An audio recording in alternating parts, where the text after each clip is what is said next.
Sarah, it's time to talk about your money and Money Tuesday. Stewart Welch from the Welch Group joins us. And this is a situation many of you could end up in. Your parents may, pass away or have it in their will to leave you their home, or may decide to give it to you early. That could cause some tax issues. Talk about this situation. Well, this was a case that kind of came up with a few weeks ago. We talked about if you sell your home and you have a profit, do you have to pay the tax? And remember, if you're single, you get $250,000 of profit.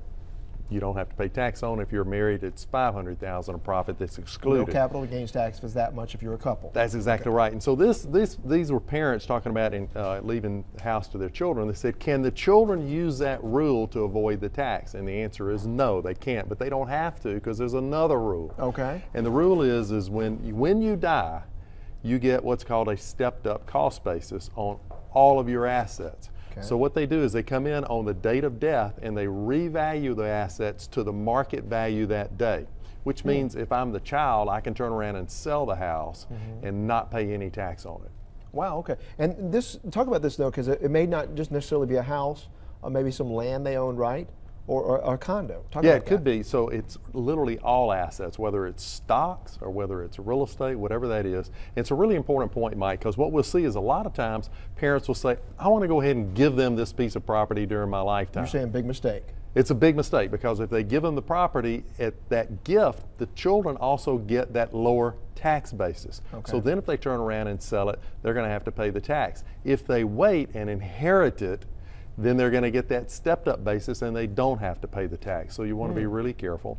If you inherit property and you plan to keep it, it might be a good idea to go ahead and get an appraisal right around the date of death, because that's going to establish your cost basis.